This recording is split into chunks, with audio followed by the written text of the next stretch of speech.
Hello, this is Bret. I'm back to do another reading today.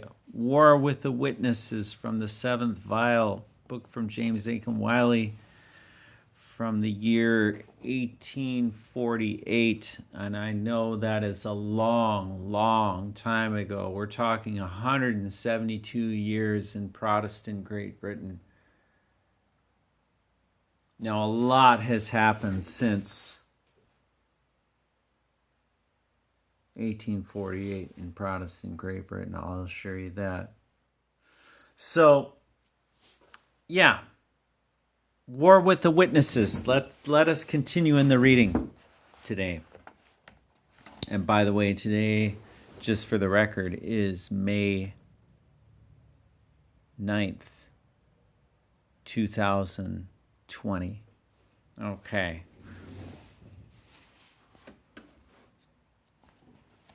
War with the Witnesses, quote, "And when they shall have finished their testimony, the beast that ascendeth out of the bottomless pit shall make war against them, and shall overcome them and kill them," unquote.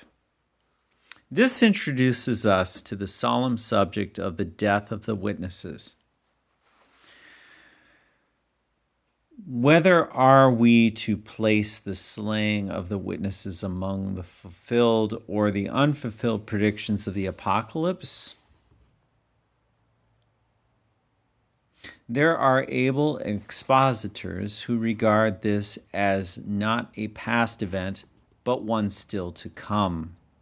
Haha, very good point, Mr. Wylie.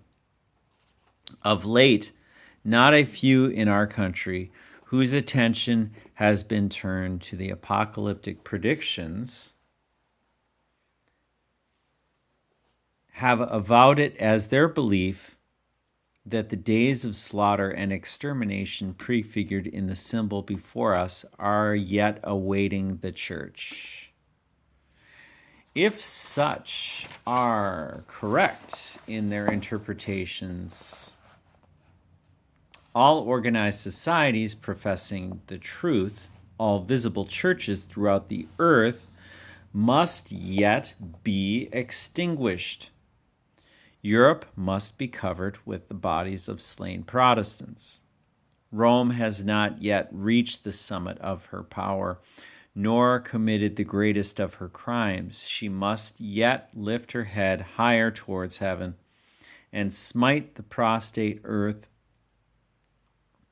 with more dreadful bolts than she ever hurled against it.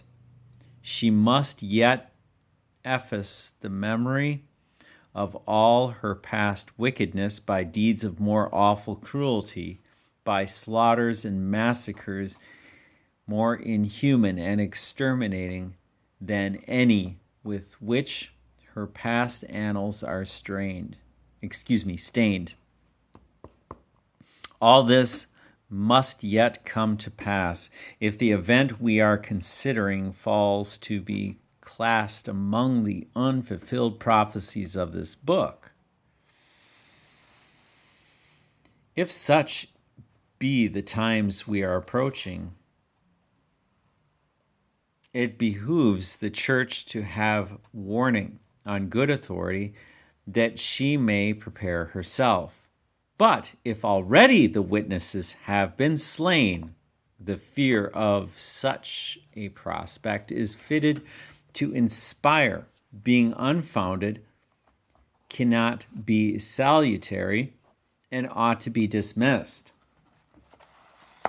That the witnesses were to be slain by the beast that ascendeth out of the bottomless pit. This is the first appearance of,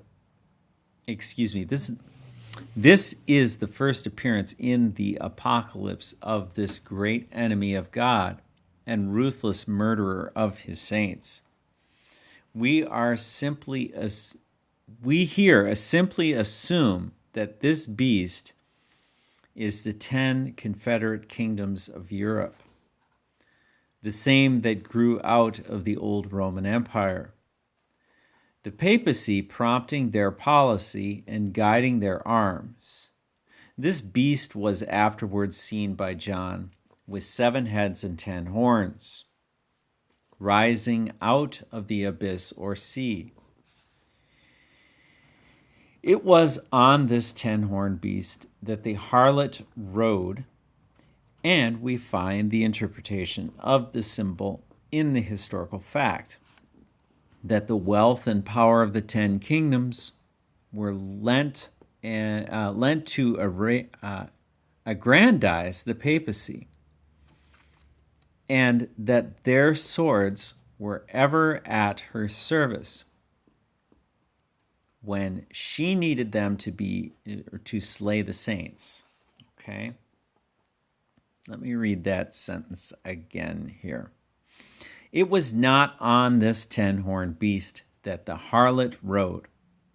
When we find the interpretation of the symbol in the historical fact that the wealth and power of the 10 kingdoms were lent to aggrandize the papacy, and that their swords were ever at her service when she needed them to slay the saints.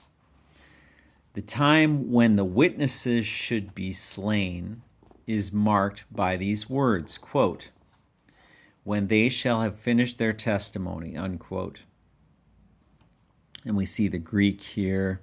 The verb to finish is used in numerous passages in the New Testament in 2 distinct and different senses. First, to finish in point of time so that the person ceases to act. Second, to finish in the way of perfecting the work on which he is employed. He has perfected, matured it, and though he still repeats it, he ceases to perform it more completely or perfectly. We may make our meaning clear by a few instances. We have an example.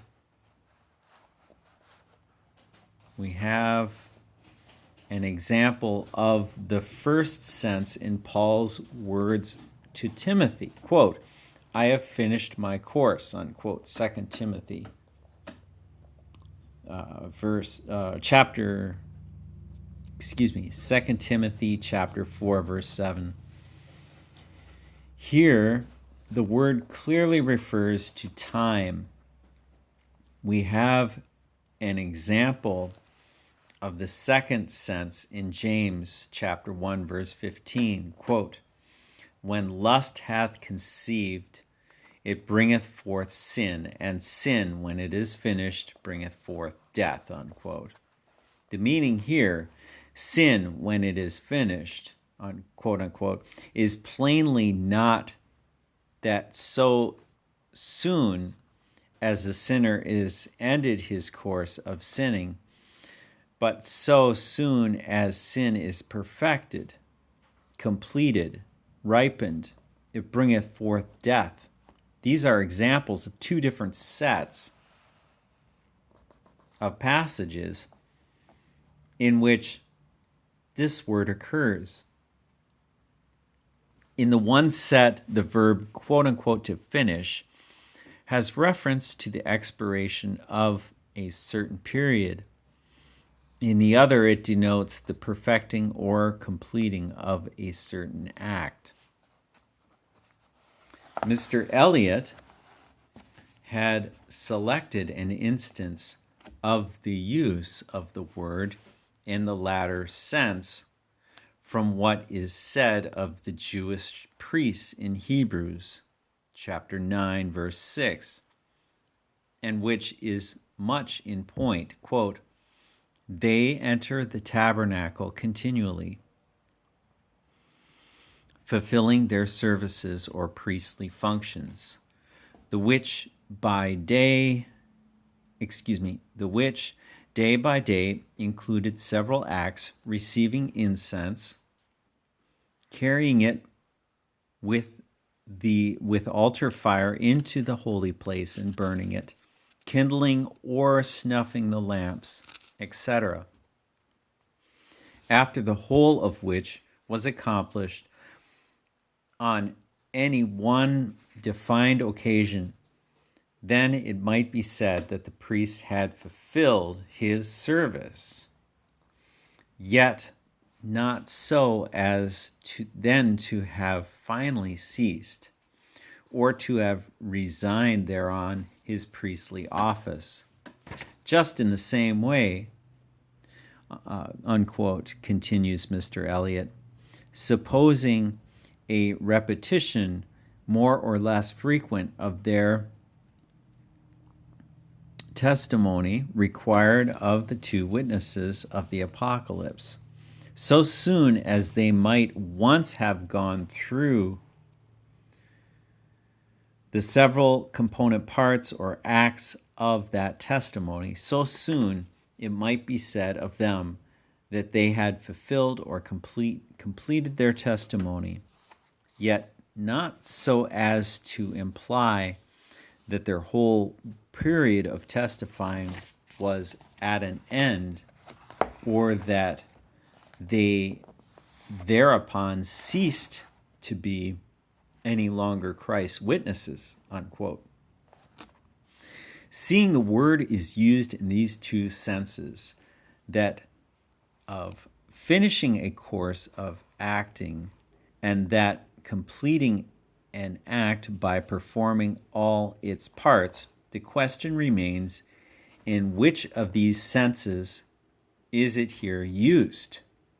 Whether does it relate to the time of prophesying the 1260 days, or to the witness-bearing abstract viewed? The more natural reference, we admit, is to the time of prophesying, and were there no elements of judgment but such as are found in the verse before us, we would at once grant that this is the true reference. But other considerations springing from other parts of the apocalypse render this supposition impossible and constrain us to apply the words to the testimony, that is, to regard the slaying of the witnesses as foretold to happen not at the end of the 1260 days, but as soon as they should have completed their testimony, which might be expected to happen whenever popery should be fully developed and the testimony of the church have come to be pointed against all the leading errors in the papal system, which should then be seen and proclaimed to be the Antichrist. Let us mention these considerations. First, the place of the prophecy of the slaying of the witnesses occupies in the apocalypse. It comes in between the sounding of the sixth and sounding of the seventh trumpet. This leads naturally to the conclusion that the slaughter of the witnesses would occur during this interval. The sixth trumpet was sounded at the beginning of the 14th century, and the seventh a very considerable while after the Reformation.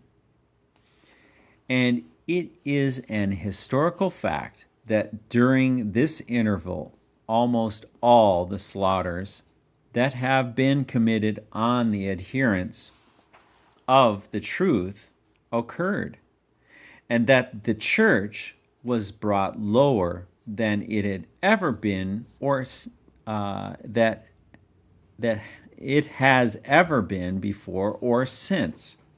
Secondly, immediately after the prophecy of the slaying of the witnesses, the approach of the third woe was announced. Now, on whom does the third woe fall? On Antichrist.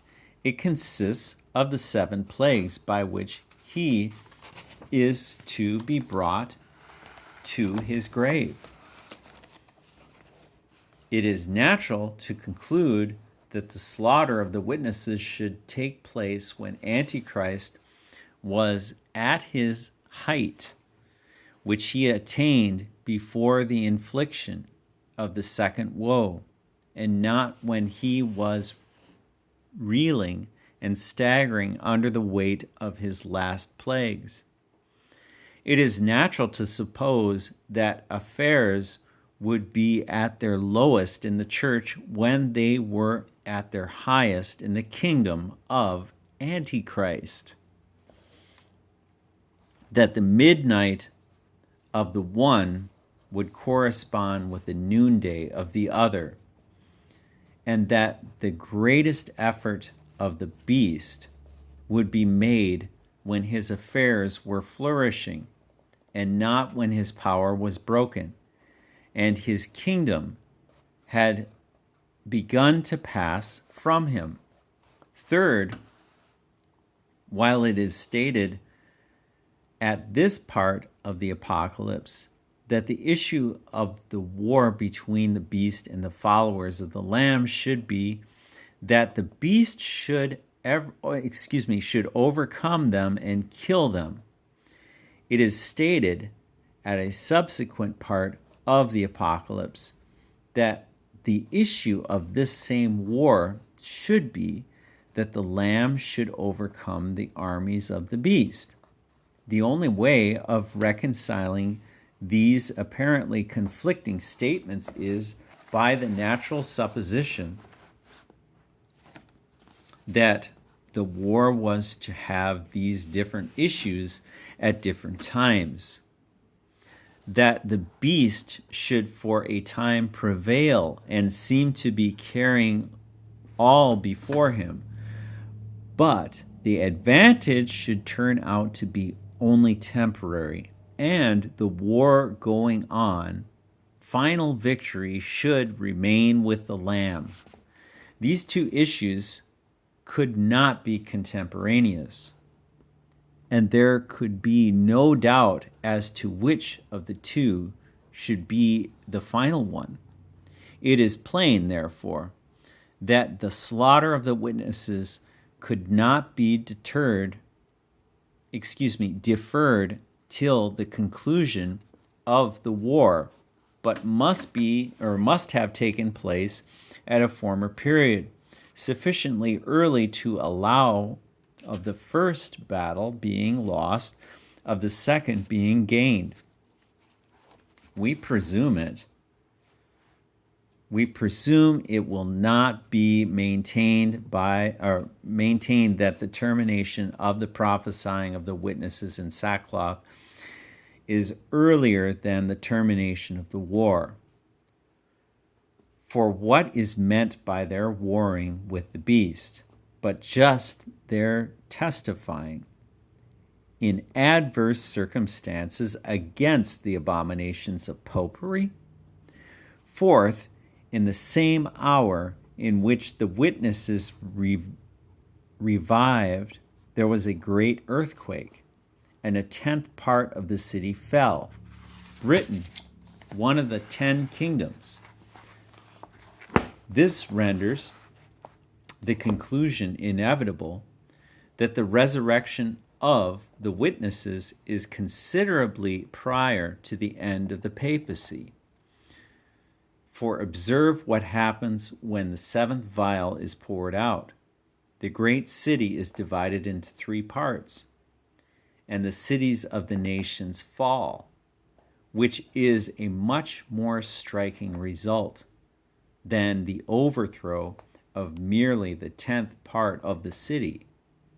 Fifth, the course of events these 300 years past and the state of prospects of the world at this hour. This is the last consideration we mention, which strongly induces the belief that the slaying of the witnesses is past.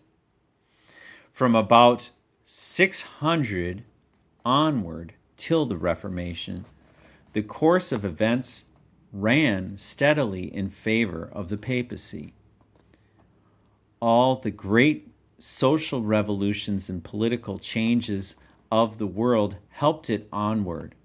Even the most insignificant and trifling occurrences turned to its advantage, brought it new ascensions of wealth and power. In every contest in which Rome engaged, whether with bishops or kings, she was victor. And by a course of almost unbroken prosperity of more than 800 years duration did Antichrist reach the summit of his grandeur. But at the Reformation, how plainly did the tide in his affairs turn. But at the Reformation, how plainly did the tide of his affairs turn. Almost every event that has happened since has gone against him.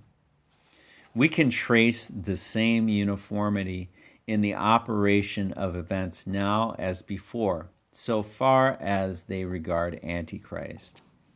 Only then they wrought for his advancement. Now they are working for his downfall. Okay, so this is a clear example of 172 years ago, where indeed there were great advances being made against Antichrist. And now the tide has fully turned again, and we have a huge rise in the papacy in our day and age, yet no one really is paying attention, are they now, in the secular world? They don't really consider the influence and power of the papacy. Partial revivals and successes popery may yet have, but we are strongly persuaded that affairs will continue to run steadily in the same course till they end in its total downfall. Let us think, moreover, of the state and prospects of the world. Its state is now such as to render the supposition incredible that popery, especially after it has been so greatly weakened by the judgments of God, should raise itself to such universal power as to be able to suppress the truth in the same degree as before the Reformation. Though the gospel should be suppressed in Europe, there are wide realms around where it has been planted, and would continue to flourish. America, India, Australia, and the islands of the Pacific. If a period of darkness yet awaits the church, such as that foretold in the symbol of the witnesses, the gospel must be suppressed in all these places, and all the labors of the past 300 years, and all the efforts of missionaries must come to naught. But happily, the world seems to be secured against such a catastrophe, not only by its own inherent improbability, but also by the terms of the apocalyptic prophecy. Both the scene of slaughter and the agent of slaughter appear to be limited to Europe. It is the ten-horned beast by whom the witnesses are slain, which every commentator admits to be the symbol of the 10 Roman kingdoms of Europe. And it is on the streets of the great city that their dead bodies are exposed, which plainly identifies the scene of the tragedy with the European dominions of the papacy. On all these grounds, we unhesitatingly conclude that the slaughter of the witnesses is past. But how stand the facts of history with our interpretation? They are in perfect accordance therewith.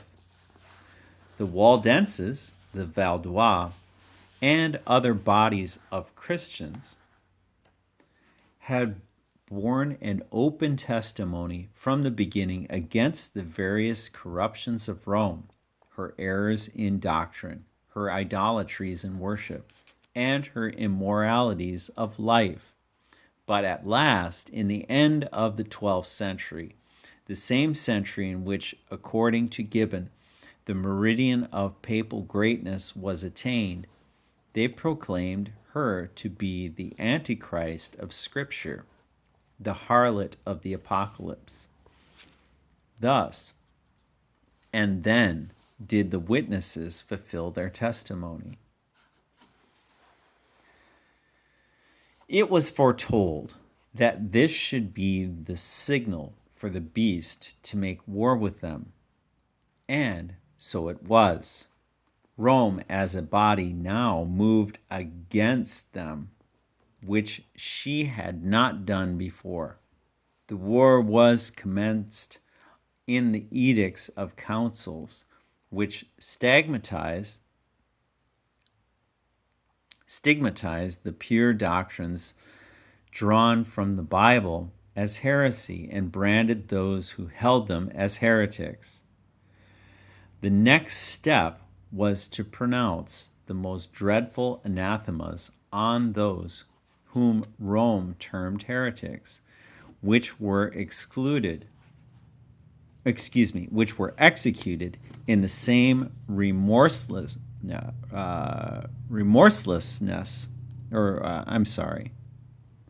in the same remorseless and exterminating spirit in which they were conceived. The confessors of the truth were denied both their civil and their natural rights. They were forbidden all participation in dignities and offices. They could not buy or sell. Their goods were confiscated. Oh, this sounds like the mark of the beast. Hey, everybody.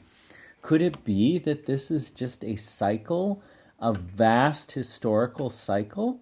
Isn't it interesting how James Aiken Wylie, 172 years ago, laid this out? Let's start that sentence again. They were forbidden all participation in dignities and offices. They could not buy or sell. Their goods were confiscated. Their houses were to be razed. That means leveled to the ground and never more to be rebuilt. And their lands were given to those who were more able to seize them. They were shut out from the solace of human converse. No one might give them shelter while living, or Christian burial when dead. Thus were the witnesses called to prophesy in sackcloth. At last, a crusade was commenced against them. Isn't that interesting? Who talked about crusades? Who talked about crusades when in 2001 the Twin Towers were demolished? The President of the United States. Preachers were sent abroad through Europe to sound the trumpet of vengeance and assemble the nations, to stimulate their ardor in these holy wars. A full remission of all sins committed from the cradle to the grave was promised to such as might fall in battle. Nay, a service of 40 days was so meritorious a work as to entitle the person to no less than a reward than paradise.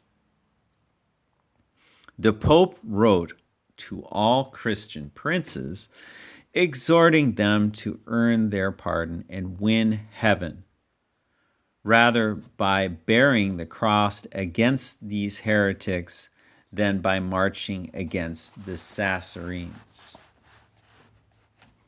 Army after army was assembled under such men as Simon of Montfort and St. Louis.